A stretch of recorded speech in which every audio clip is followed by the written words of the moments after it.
Well, we're waiting for the Q video. Q video. I wonder if that'll work. Our station now features Q, a technology enabling us to display text and images about your brand on vehicle dashboards. These visual cues can appear during programming and when your radio ad airs. Listeners love seeing cues. Just like they look for the song title and artist information, they crave details about advertisers they hear on the radio. Here's how Q works and looks. Ad syncs visually echo your radio commercial. And as it airs, a brief message appears on screen. This makes your ad more memorable and effective. In fact, research shows an average increase of 63% in awareness of ads with a visual display. Sponsorship cues appear on screen without any commercial audio during our programming content. They associate your brand with the best of our station, keeping your brand top of mind in our community. Sponsorship cues are very memorable and can give you thousands of impressions each month. Already, 80% of vehicles on the road today can display text on the dashboard, and that number is going up each year. And for the 20% of vehicles on the road that can display both text and an image, we'll present your logo at no additional charge. Q provides a positive experience for listeners and powerful visual reinforcement for your brand because our listeners can now see your radio advertising. Interested and want to learn more about how Q can help your business? Let's talk about what Q can do for you. Fantastic. Great intro for the first day one of Radio Week 2023. Delighted to have all of you, wherever you are in the world, watching this session. You're going to learn so much about a new technology, about how our world is changing, and how listeners who spend so much time in their cars in many parts of the world, and it still remains radio's most valuable day part. It's where we charge the most. It's where we have the greatest amount of active listening to the radio. So it's really a critical part of radio stations, a very critical part of audiences. Well, that's what we're going to talk about today. Many radio stations, unfortunately, failing to recognize the opportunities that are being created by the fact that your car dashboard doesn't just have a small FM tuner like it did for most of my life growing up. It now has a huge screen console. It's like one that you can play video games on. It's one where you can watch live football games on. I just watched, guys, I'm not sure if you saw this, but in my feed yesterday on LinkedIn, BMW showed how Bundesliga games can be watched on your screen live. Fortunately, they insist it only starts when the car is stationary. The rest of the time, the screen's black and you can listen to the commentary. But that's what's now possible. Are radio stations taking advantage of what these screens can do for us? I fear that maybe most are not doing that. And that's why we have this particular panel here, starting off our radio week. This is day one.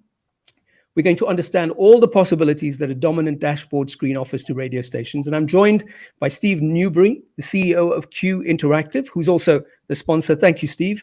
Rudiger Landgraf, the Chief Strategy Officer of Kronehit Austria. Tina Murley, who's the Chief Revenue Officer of Beasley Media Group. Thank you for joining us, Tina. And Clay Walker was meant to be here, Director of Programming Operations at Odyssey. Unfortunately, Clay can't make it. So Rudiger, you'll be talking twice as much as you were previously going to. I'll do my best. Great. That's all we ask for. Let me start with you, Rudiger. The dominant roles of screen in the car dashboard. How has that meant that you, as a strategy officer at Kronehit, are thinking differently about your audience in the car? Yeah, I mean, it's always when something new comes around, is it friend or is it foe? And of course, like always, it's both. So coming with the big screens in the car is always a bigger kind of entertainment variety for the audience, like streaming services, direct access to podcasts and so on, but still also the linear radio. So the first thing that's important to us is that it has to be a visual and an audio experience. So the most easy thing actually is to do something like to put your logo in a proper way, and you won't believe how many stations don't do that. So my first advice is, if you don't do that, because it's the first thing that helps you a little bit and increase your branding. Second thing then would be to include the cover flow, include albums, which is a little more tricky because you have to bring the albums to it. Some cars have their own way of matching album art. I drive a Tesla myself, and I have to say they did a lousy job, and now they changed it to TTS AutoStage, so it's a lot better now with the new software. So sometimes you are, I would say, in God's hands when it comes to that. So you can control the entire experience as much as you want to. And the third thing that's important is typically there is also a bigger abundance of radio stations, because nowadays the tuners combine FM, some markets also AM, and also, of course, DAB and DAB Plus or HD radio in the States into one giant list. And you have to cut through this noise.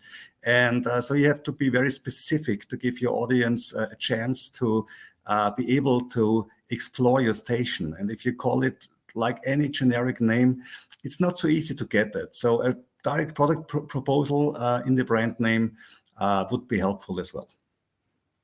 Well, there's lots more that we're going to talk about, but I want to get to you, Steve, and ask, you clearly saw the opportunity when you saw these screens emerging in cars. You knew that there was much more that could be done for radio stations. I mean, the risk for all of us who were running radio was, would this be the rise of television in cars? That was kind of the scary idea. If we think about a future where you don't have to drive anymore, self-driving cars, etc., people don't need just the audio. And that's going to displace these businesses that have been developed over centuries. But you saw the opportunity and you developed something. Tell us more about what this is and how it works.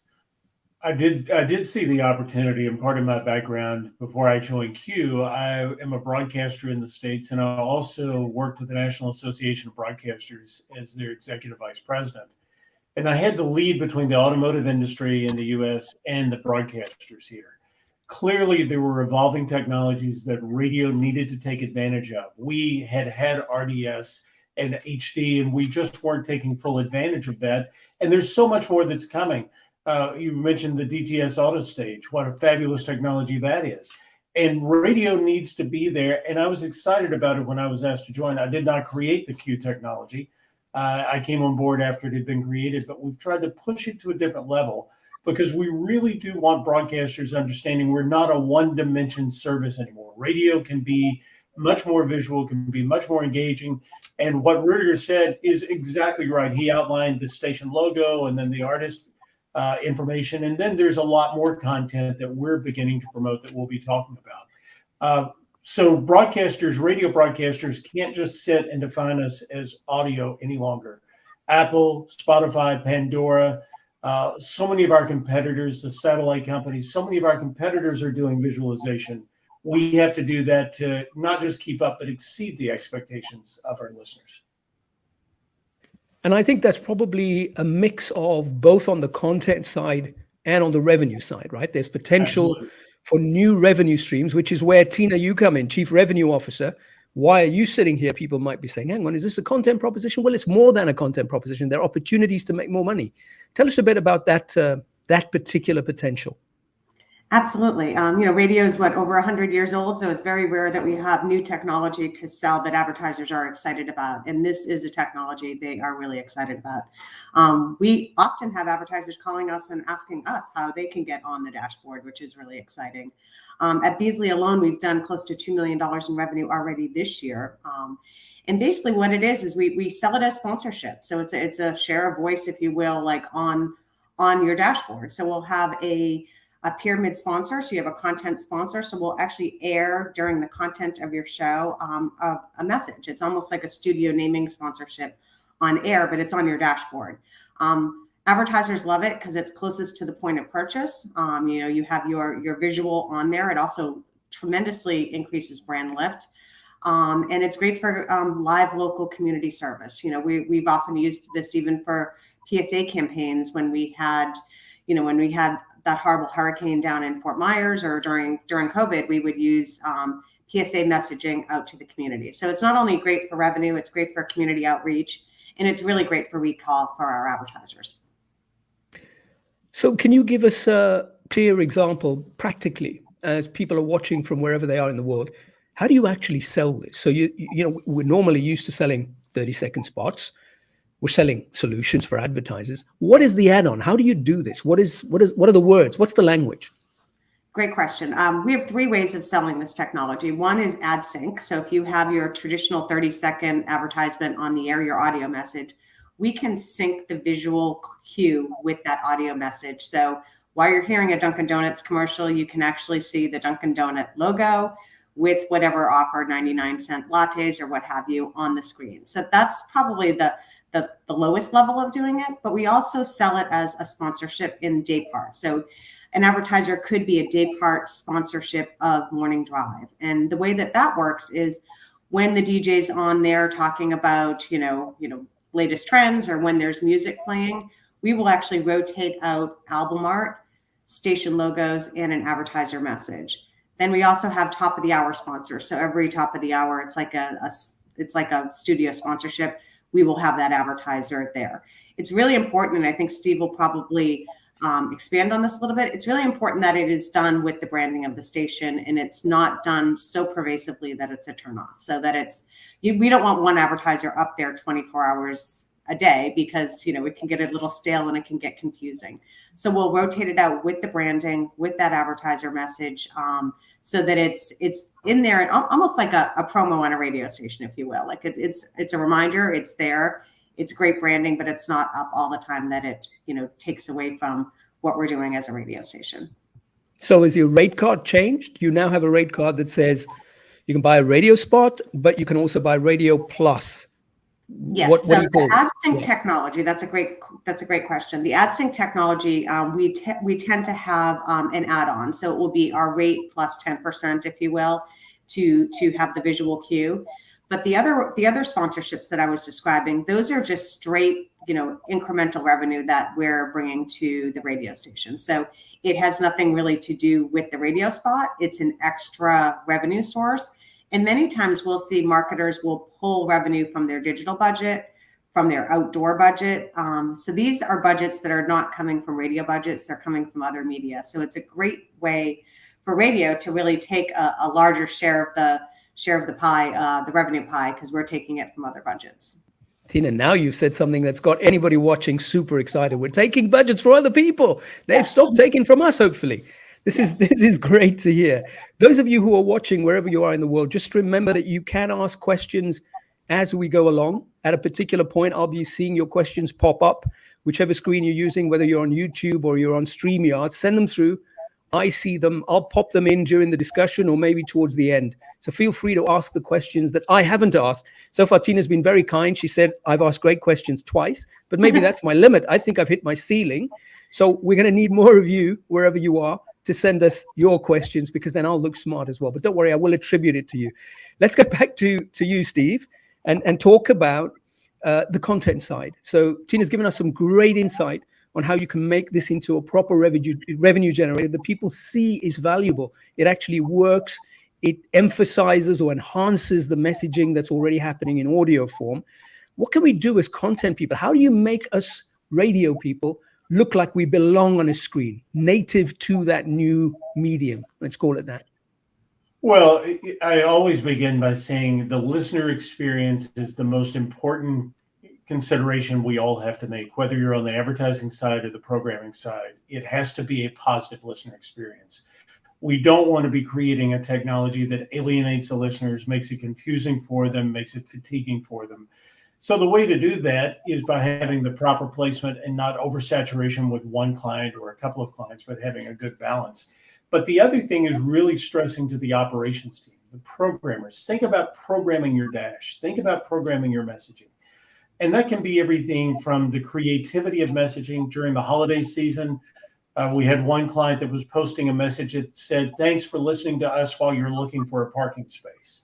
Because they realized on a Saturday afternoon, everybody's out at the shopping malls looking for a parking place. Just something that could bring a brief smile, much that listener connection that radio always prides itself on. But Tina alluded to this earlier. It's also a really effective tool in emergency situations. You can put weather bulletins there if there were to be a tornado or flood warning or some type of weather alert. Beasley in particular did a great job during COVID where they put messages up across all of their stations. One of our features is you can message to all of your stations or each individual station simultaneously. So group owners have the ability for some real strong control, but they went in and said across all of our stations, everything they had in the States, they wanted to put COVID messaging in. They wanted to put messaging that said, stay safe, stay 6 feet apart. We're all in this together. So it really brings the emotional connection of what the listener has always expected. You know, radio is a very personal medium.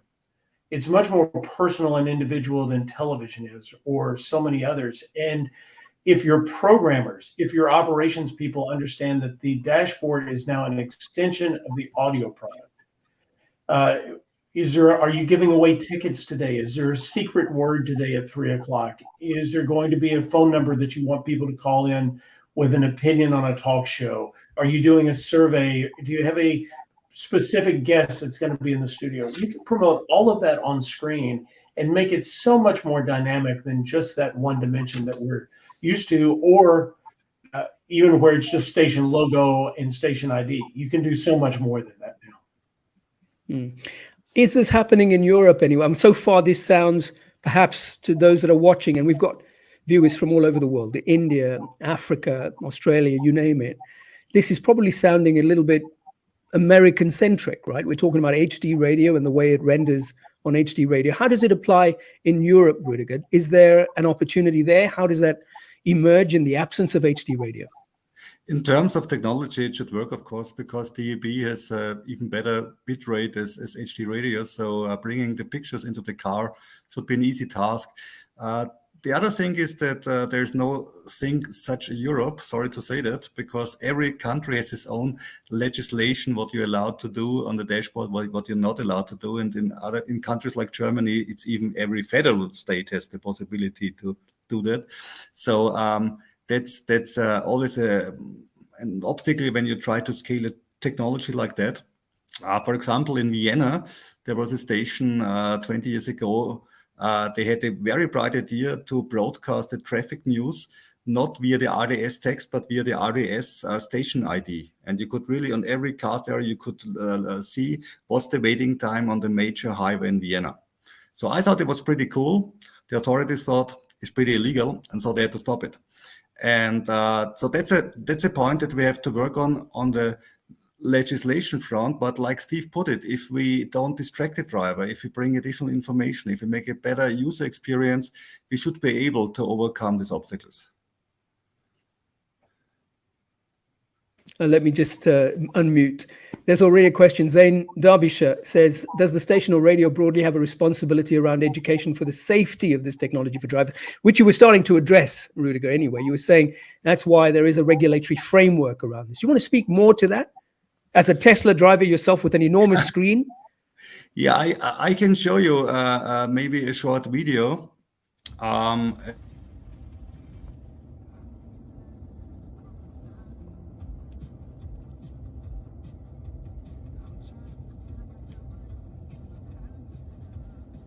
Do you want to talk us through it, or you've muted yourself, Rudiger? So I'm assuming you just want us to watch this. I was auto-muted because of the video. Okay. That's the reason. I shot myself out by the video. Okay. So the point is that even choosing the station already could be seen as a distraction. Yeah. So if I was like, hey, my station happens to start with an W, for example, and I have to scroll down, and we don't have these W's like the United States, like WHDZ, but still, I mean, we have weird station names as well, and you have to pick them. It's not so easy. Yeah? So navigation by logo is totally important. Having a distinct logo that helps you to stick out is a lot better than to have the driver trying to read all these little things.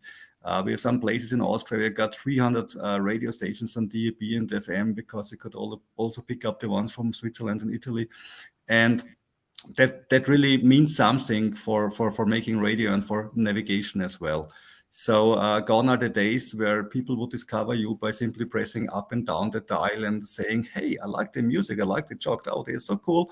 And you pass the first test, the ear test, like we all learned it, and then the head test and the stomach test, and like the good old things. These days are gone, because if you're one of, 100 stations, you need a pretty clear product proposal to be able to survive on this dash.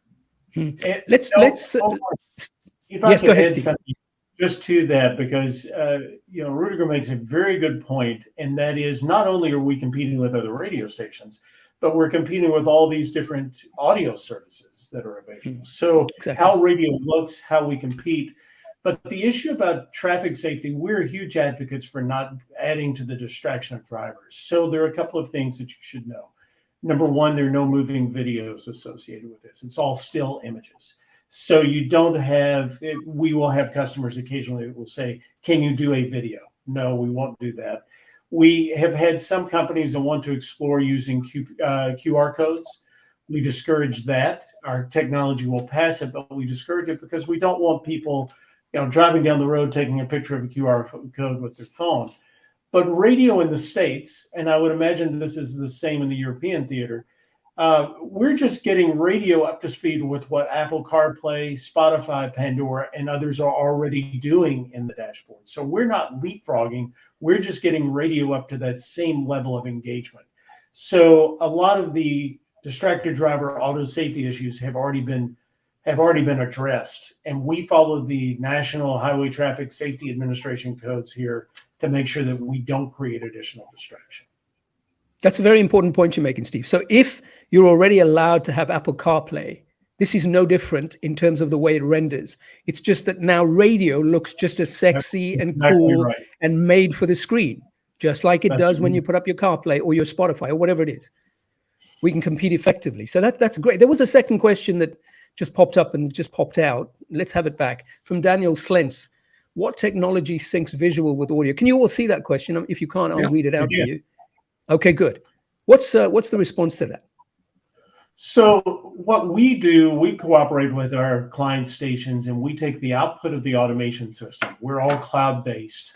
So the output of the automation system goes into the cloud. We're seeing what the output of the file is in terms of its identification of what's supposed to be there. And we enable the station to change or modify what's coming out of the automation system. So for instance, in the States, you might have McDonald's Buying Co-op of Central Michigan and an ISKI code or CART code or something that's in the automation system. But you want the display to say McDonald's $1.99 Big Mac. We give the station the ability to modify that text and attach the visualization with it, the logo with it on the equipped vehicles. So it comes out of the automation system. We go to the cloud. That's what we do.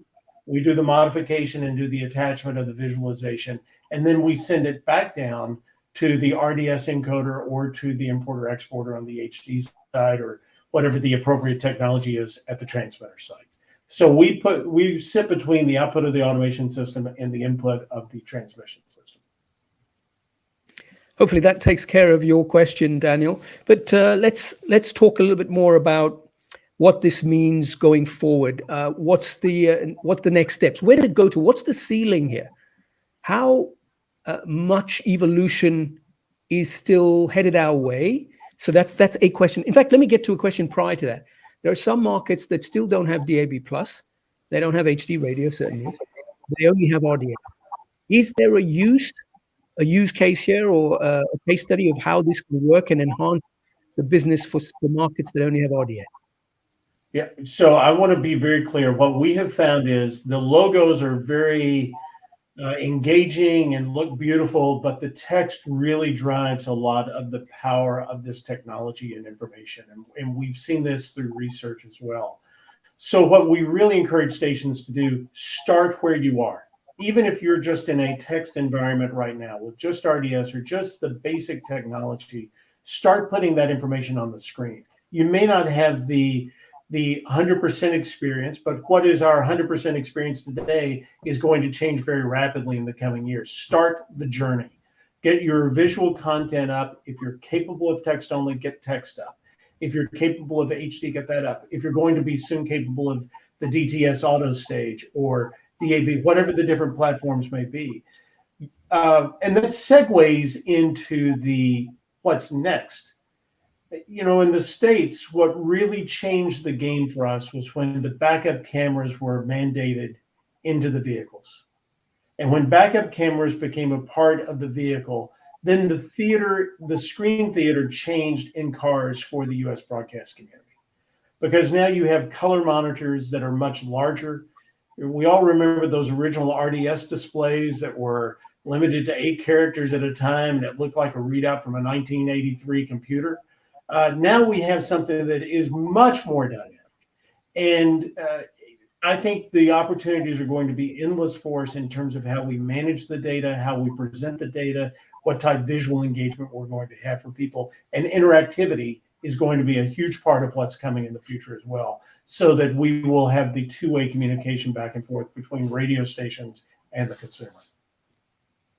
We've done a lot of talking about it, Steve. You right up front, we played a video that shows how this works. Do you have something that can show us now live, I do. for example, how this works? You do? Sure. That's amazing. Well done. Yeah, it's amazing that we knew this was here. This is a representation. It's actually a live feed from a radio station in a town of 14,000 people in rural Kentucky. So this is not something that's just being limited to the smallest or the largest markets in the country. But what you can see, we're in the middle of a commercial break at this point in time. And this representation is based on a General Motors display, a 2023 General Motors display. We provide this as a service to our clients. But I'll tell the viewers what they're seeing. On the right side of the screen, you're seeing, for the station's benefit, you're seeing the 8 trailing events that have happened on the station. So on the right-hand side, if we start at the top, there was a commercial in AdSync that Tina referred to earlier for Riley Dental Group, and it had the phone number and find out what Sarah Smith can do. So the commercial was clearly talking about Sarah Smith. She was involved in the commercial in some way, or she was talking about a skill or a service that she provides at that dental clinic. Beneath that, you can see Bluegrass Vein Clinic. There was a promo for the WOVA Wake Up Show. If you have a client that does not buy the technology, if you have a client that says, nah, thank you, I don't want to spend the additional 10%, then while their commercial is playing, the station's image and marketing and message are displayed. So you just saw where it said WOVA Wake Up Show or today's hits, yesterday's favorites, whatever the message is. So now we're into Dua Lipa. So we've just come out of a commercial break. We saw the promo for the morning show, and now we're playing Dua Lipa New Rules. And this is going to be the presentation opportunity that Tina was alluding to earlier, the content partnership. This technology allows you to have two, what we call content partners, that are two different clients and share the messaging in the midst of the music. Starting again with the idea that the listener experience is foremost in this. You're going to notice that the song title, artist, and image displays for a full 90 seconds. We want that image to display for that period of time because that's why listeners like the service. They don't like driving down the road and thinking, who's that song? Or I wonder who sings that, or having the memory of the album cover. So we give them ample time for them to have that emotional experience with our radio station. They're seeing the artist, they're seeing the name of the song, they're seeing the image of the artist if their vehicle is so equipped. And this stays up for a full 90 seconds. So I can't quite see my timestamps, but at some point in time as we're talking, you're going to see that a message will come up from one of our content partners. And as that content partnership presents itself, it'll stay up for approximately 30 seconds. And then, so it just happened. So there's my hospital, one of my two content partners. The hospital is a local, highly recognized, highly regarded business in the community. We want real quality businesses to be associated with our radio station in this format. This is not selling to the lowest bidder. This is going to some of the best businesses in the community, just like naming rights at a stadium or just like any type of key core partnership. I said at these radio stations, the hospital and a car dealership are the two that we gave the opportunity to. They're exclusive within their product category. So they are, the hospital has the only medical service, and the car dealership is the only car dealership that's eligible for this content partnership. And then you saw what felt very quickly, it goes back and it returns back the display of the song title and artist for the balance of the song. What I think has been most gratifying for me about this is I've had a lot of programmers that typically, they're very protective of their product. I'm an old programmer. I get what it means to be very protective of the listener experience. And I think they have been pleased, if not relieved, that we're doing this in a way that's not quite as intrusive. The technology that was evolving in the States for the longest period of time was one client would appear during the entire commercial break. It might be a law firm, it might be a car dealership, it could have been a hospital, and their message would appear over the top of the whole commercial break. So even if you were running a McDonald's or a building center or a hardware store or a car dealership, the message for the attorney was playing the entire time, or for whomever that sponsor was. Listeners were confused. They thought the radio station wasn't paying attention. They thought the radio station wasn't engaged enough. And this is giving stations a much more engaged view. Now, as you're looking at the monitor, we came back, there was some type of station imaging, or there was a brief talk from the air personalities. And now Ed Sheeran is going to play. And again, you're going to see that this will display for the 90 seconds or so, and then it'll rotate in. And I would expect that the other partnership, which is the automotive dealership, is going to display at that point. So you have seen, if you look down on the bottom right, the next to last where it says Bluegrass Vein Clinic, that's the message that displayed during an auto sync during the commercial break, that displayed for the 30 or 60 seconds of that commercial. And then it went to the dental center. But then now that we're outside the breaks and we're into our regular content, the content partnerships, and this is driving very significant revenue in the States. That's so the fact that we've got something that the programming folks feel relieved with and appreciative of and thankful for, that we're cleaning up what the experience has been, and we're creating a real revenue opportunity for the stations. This product is getting a lot of recognition right now, and we're getting a lot of success with it. Thanks for that demo. That really helped, I think, clarify for a lot of people who are watching how this actually works practically. Rüdiger, you've been too relaxed. I saw you there looking like you were about to turn a page on a book and so on. So I'm going to throw a curveball at you. What kind of objections can you foresee from programmers as they start thinking about this? Do you think you're going to have some of them say, no, this isn't radio. Why are we doing this extra stuff? Why are we getting into visual? Or do you think they'll embrace this, and in what way? Not at all. I think that for radio people, everything that's good for the listener experience is great, and radio is far from being just audio. I mean, if we were just audio, we would have been on Facebook, Instagram, whatever. I mean, radio is a lot more than that. So that's not the issue. I think the big issue is really to see this as a premium product.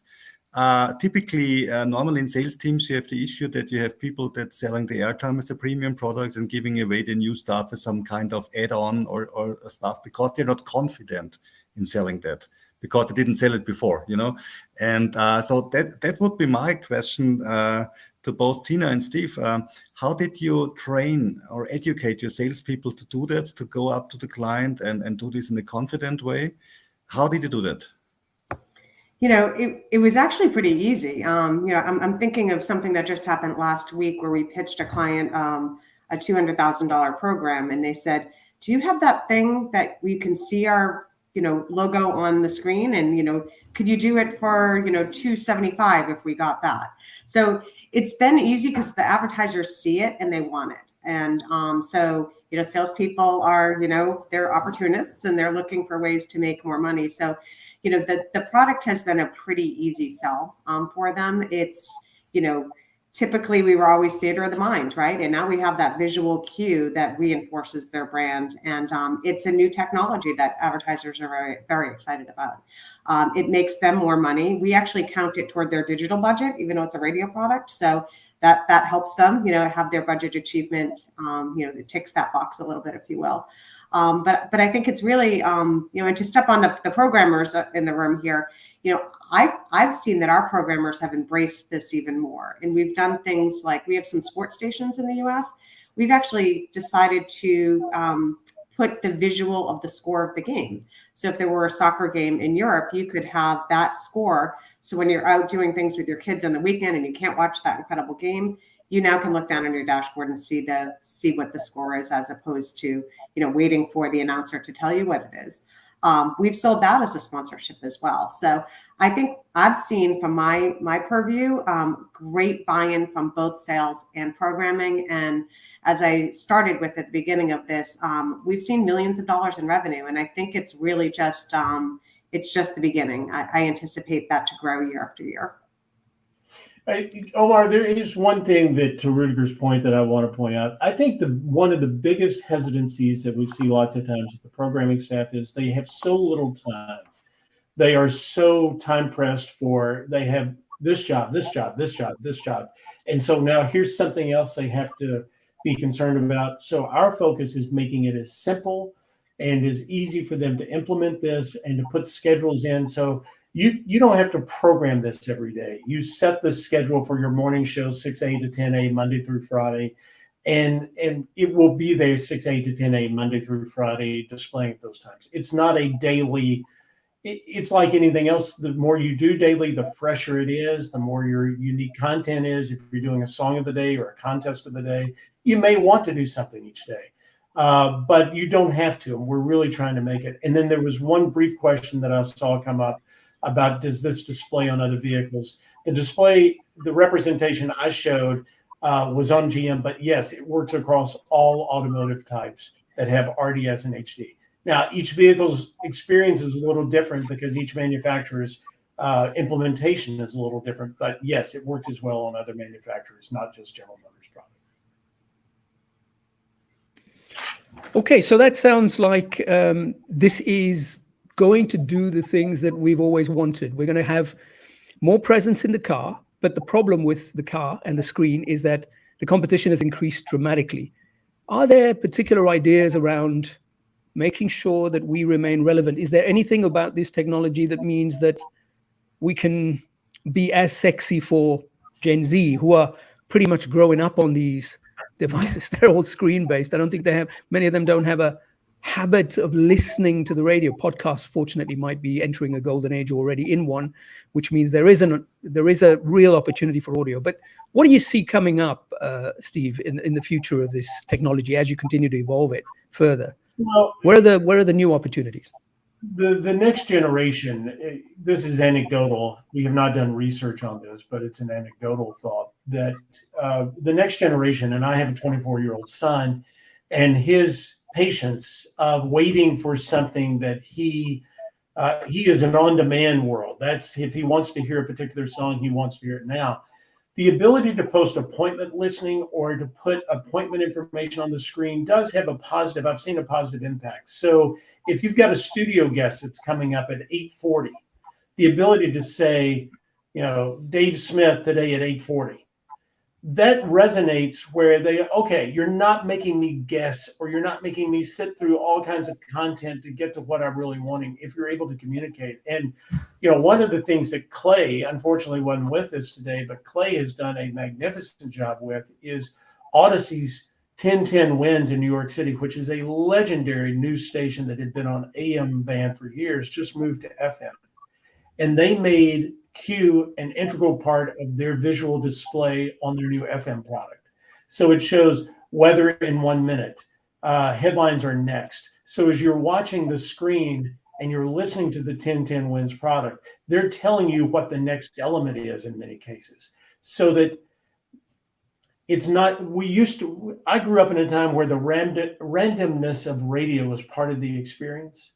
Today's listeners, younger generation, doesn't like random waiting for how long do I have to wait to find out what I want to hear. They're much more on demand. And if they're seeing the designated times or having a sense of when that's going to be delivered, I've seen it have a very positive impact. You talked earlier also about the fact that this can be seamless, that you can program it so that, like you say, programmers have so much else going on. They're going to say, do I need to add something else to my work flow and my day? Does this integrate into existing software, or you got to work with some, different software? What happens on the back end here? No, that's part of what we're constantly in development of, working with other companies that have their unique content management and working with APIs so that they can integrate and they don't have to, put it on social media and don't have to put it on Q and don't have to put it to a lot of different places. And that's the phase that we're really actively in now. Generally, what I suggest is it's just keep the monitor open and keep the dashboard open where you can control it and watch your monitor. But one of the things that we hope to introduce in the not so distant future is a producer's module. So if you're a producer that's sitting on a morning show, and if you're there and the morning guys are asking a question, or if it's something that has a poll or anything that is just immediate, that the producer can type in, hit enter, and it immediately displays on the screen. So it's not something that requires 10 minutes advance notice, but our technology really does, enable immediate display. If not immediate, within a matter of seconds, the display reacts to what's being keyed in. And radio is an immediate medium. That's another one of our strengths, that we can be very reactive and respond to those emotions. And that's where we see this growing. But we have to do it in a way that's intuitive and easy for the producer and for the operations people, not something that feels like it's another task getting loaded on top of their already busy day. And we're committed to doing that. And I would add, from the sales standpoint, we're doing the same thing. So we're integrating the software into our continuity platforms so that a salesperson doesn't always have to scramble to find the logo or how am I syncing this. So it's actually living right in where our audio lives. So we'll save the video file, we'll sync it up. We make it very easy for the salesperson to traffic this to get it executed as well. Now, I know, Rudiger, you're not in automotive. I understand that, but you drive a Tesla, so we always look up to you, Thank you for saying that. You have to tell at some point the story about how this thing just suddenly stopped for no reason when you were going from one city to another. But that's for another day. It's like a computer, right? Sometimes you got to reboot it and it doesn't work. The screens, they're going to keep getting bigger, right? Yeah. I'm not sure if they're getting bigger, but I think they will stay pretty much the size they have right now. If you look, for example, at the Mercedes EQS, that's the one with the most exotic screen because the entire dash is the screen. I think this is pretty much the maximum that you could find nowadays at the car dealers. But however, I think the next thing will be interaction via the screen. Nowadays, everyone is used, if something shiny is on a device, you tap on it. It's like if you have kids and they go to the TV and they tap on it for the first time and they're like, hey, it's broken because it didn't react. And so this tappability, as I could call it, of the dash for radio would be great because we could have audio attribution, for example. We could measure click-through rate on audio. A lot of stuff that we are working on in the podcasting field for years without a really good solution till now could be solved then. So that will be one thing. And the second thing is, of course, we also have to address that linear audio is only part of the experience in cars. There's a lot of other experiences. You mentioned podcasts before, and of course, our nice friends of Spotify. So for radio, it's important to also think of these things, how to come up with new linear audio, how to negotiate with right holders, how to make non-linear audio, how to produce podcasts, and also to have the back end sorted out, because nowadays many radio stations plan side streams or linear streams like the plan radio stations, which is not very efficient, so to say. So having automatically metadata attributed to your music by artificial intelligence will be important. So it's a lot of stuff that you need, because in the future it won't be enough, even if it's the most brilliant station in the world, to be one of 100 logos on one of, let's say, 4 generic entertainment apps, which might be, for example, TuneIn or podcast app or whatever. Here you got it. Yeah, that's the EQS. Thank you for showing. So that's what I call a big screen, right? And of course, Mercedes EQS is not even in my country, it's not the standard car that people would buy because it's utterly expensive. But we all know that stuff that happens in the Mercedes S-Class makes its way down the ranks to the E-Class and so on, and will be in the entire marketplace in a few years. And these things are not so expensive to build, actually. They look very shiny, but it's not that hard to put a screen in a car. And for the radio stations, a big obstacle is that till now every auto manufacturer wants to do his own stuff. So having your experience right on all the car manufacturers, car brands, that's really hard. So you need companies to help you in that, because you cannot solve that alone. It's a too big business that changes too fast.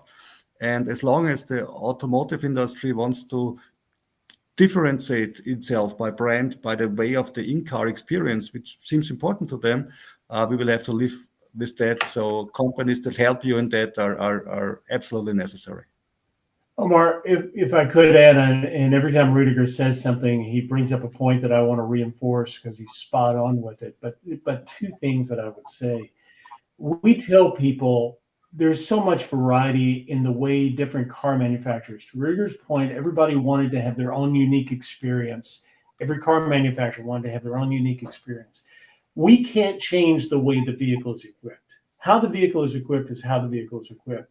But we can give that vehicle the best experience possible the way they're equipped. If they just have RDS, we can't convert that to HD. If they have HD without visuals, we can't all of a sudden start that. But whatever their vehicle is equipped, how it's equipped, we can give them the best experience possible. And, so many times I have people that think, oh my gosh, if I can just get song title and artist established, that's the holy grail. Well, that's just the beginning. And Rudiger's point about the future, about all the metadata. And that's why we have such a great relationship with the Xperi DTS folks, because their auto stage technology is going to enable radio stations to present so much more interactive, so much more dynamic. I just saw it over the weekend on a Mercedes here in the States. It's going to provide such an opportunity. And what Q's job is to continue providing the content and filling that pipeline. So as radio evolves, radio stations can focus on their external product and not be trapped trying to say, okay, how do I know what album this came from? Or how do I know who wrote this song? Or whatever the metadata points would be. But make it as seamless and as easy for radio broadcasters to continue to meet that increasing demand. The interactive capabilities are going to be there. I'll say what I said earlier. Take the first step and trust that there are companies out there that will help you take the next step and the next step and the next step. Don't feel like you've got to get to perfection immediately. Just get involved and start putting metadata up on the screen.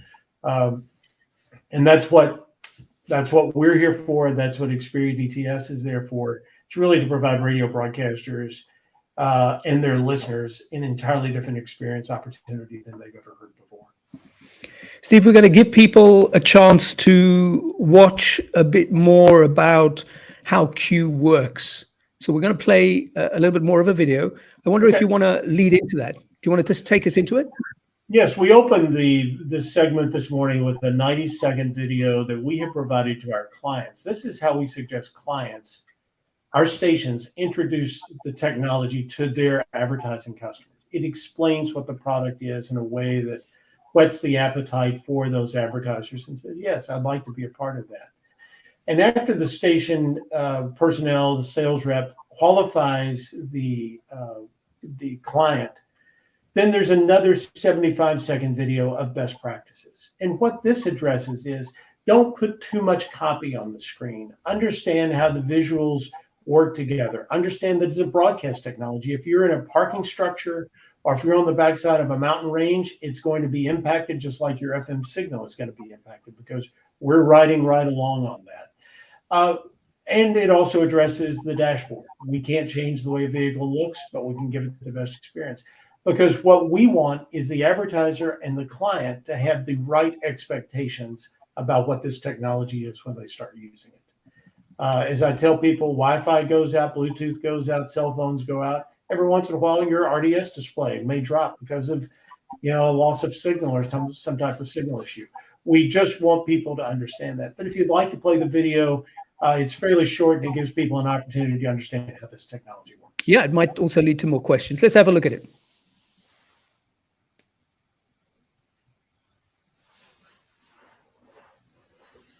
A bit of a dead roll here, so it'll jump in just a moment. we're excited you want to learn more about how Q can help your business. Let's review how you can be most successful with Q. Remember, the power is in the text. Just like on highway billboards, simple, short, and direct wording works best. Match the message to on-air copy. Be brief and use mixed case, not all caps, which can come across as yelling. You will find automotive radio displays vary widely. While we can't change how a vehicle is equipped, Q sends the same information to each receiver to ensure they have the best experience possible. Text messages load rapidly, but logos can take a few seconds to appear. Logos will only display in the 20% of vehicles equipped with advanced HD receivers. Just like Bluetooth, cell phones, and radio signals, service may be affected by the distance to the tower or other obstructions too. Our station uses Q for a positive listener experience and the benefit of visual reinforcement for your radio ads. Through Q, our station now offers a powerful and effective advertising technology to you. And with these simple tips and best practices, your business will get maximum impact and return on your investment. Let's get started. We're excited about putting Q to work for you. There you go. Yeah, that pretty much explains it. I don't know if there are any more questions, and if there are, from those of you that are watching, please feel free to ask them. Unless, of course, we've just done a brilliant job of covering it all. Well, Daniel doesn't think so. He's got one. We'll be curious to see how the division between radio and TV blurs if ATSC TV lands on the dashboard with radio. Wants to hear your thoughts on that. I'll offer, ATSC. Yeah, go for it. ATSC 3 is going to become a reality, and there is going to be service, and it's going to be deployed, and then it's another competitor that's coming into the dashboard that will have content. I think radio is in a great incumbent position. We have that strong relationship. If we take care of our business and stay connected to our local communities, I think we have a great business model. If we just try to be another music service, because music is generally a commodity now, as opposed to being the bread and butter of the radio industry that it was for many years, I think we're going to have challenges, not just from that technology, but it's just another introduction of all medias are blurring. Heck, we've got, Radio has the opportunity to do visual. So I would turn it backward, and I would say to the folks that have done TV for years, now radio is no longer just in audio. So we're all blurring, and I welcome the competition, but content is going to ultimately be the victor. Love that sentiment, Steve. I think you're 100% right to say we shouldn't be worrying about what's looking over our shoulders. They should be looking over their shoulders and saying, oh, these radio guys are doing more of this and that, and they're coming for us. I got into radio when I was 14 years old. I love this business. I would rather be in the radio business than anything in the world. I'm ready to start punching back a little bit. I'm ready, instead of just protecting and being up against in the corner doing the rope-a-dope, I'm ready for radio to have some great success stories. And so when I hear Tina talking about the success that they're having, that I'm ready to take some money away from some other sectors instead of watching the radio budget diminish. Yes, and of course, we go right back to the core of what made this medium so incredible is the talent that you have, and the talent there are, if they're brilliant, they're going to shine through. People are going to want to hear what's going on and constantly keep listening because, firstly, they get what's happening in their communities. I mean, we know some of the things. Yeah, as Daniel says now, content is king. He's 100% right. That's the right point. Rudiger, as the strategy officer at Chronahit, when are you getting on board? I don't know yet, because it depends on various things. It depends, of course, on our legislation, number one. And the second thing it depends is on our sales team, because they have to be confident to sell that. But I think it's a very, very nice and shiny product. As a visual product, it's also easier to present, like audio spots, which was always a big obstacle. Audio spots always sound so bad on a PowerPoint. I don't know why. So that's nice, and I'm pretty sure it would work in Europe. The issue is that every country, I think, has their own little legal obstacles, but I think you could also work around that, because Google and Apple also managed to do that, and they are legal in all countries in Europe. So if you stay inside the box that they are offering, you should be fine.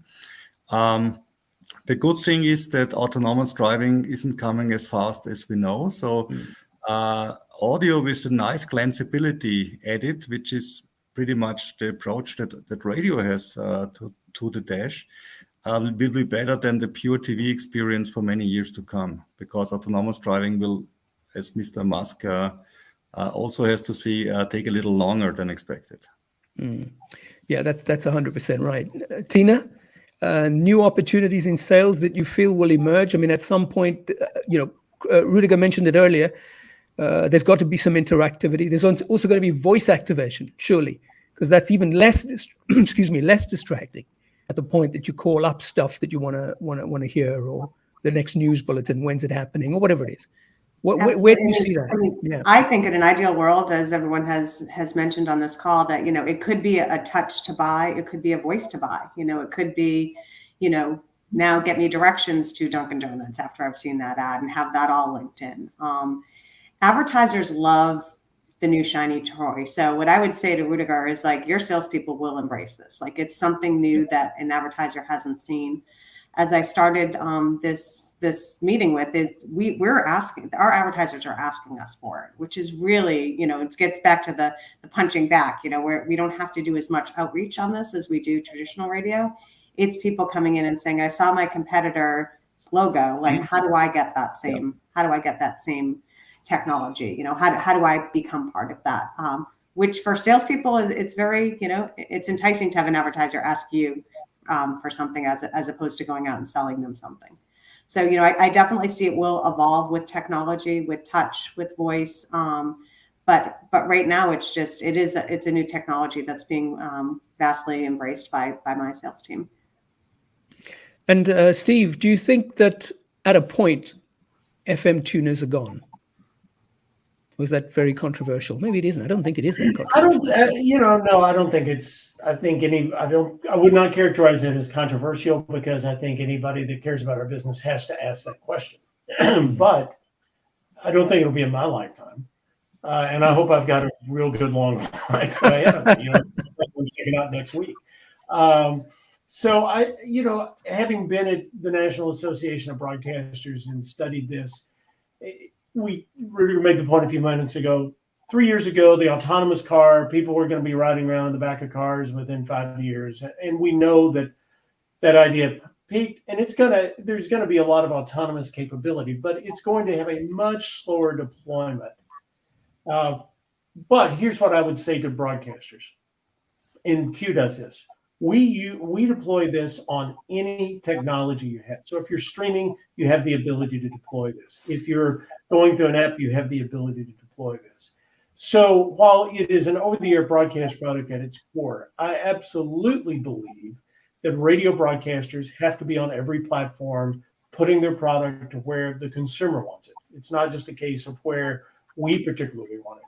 But in the automobile, I think that the FM tuner has a long life in the automobile. I think what the HD radio folks with Xperi and DTS are doing to reinvigorate that is really adding a lot of life to the broadcast cycle in the States. And I would imagine the same as in Europe, because the auto industry likes new technology that doesn't eat up a lot of bandwidth.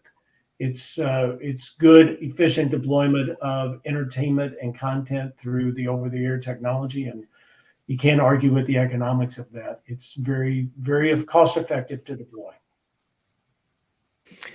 Thank you very much, lady and gentlemen. That was a great discussion. We learned so much from this particular discussion about how the in-dash display is changing, and most importantly, what content and revenue opportunities are emerging. Q are right at the forefront of that. Rudiger Landgraf, Krone Hit Vienna, Steve Newberry, the CEO of Q, Tina Murley, the Chief Revenue Officer of Beasley Media Group in the US. Thank you very much for your time, for your wisdom today, explaining all of this and giving us these insights. And you can catch these videos, for those of you who missed this or missed parts of it or want to watch it again. It's going to be on redtech.pro. It's on YouTube. We'll keep posting links on the RedTech newsletters as well. And stay with us for the rest of Radio Week 2023 every day between 1400 and 1500 Central European Time. Thank you, everybody. Bye-bye.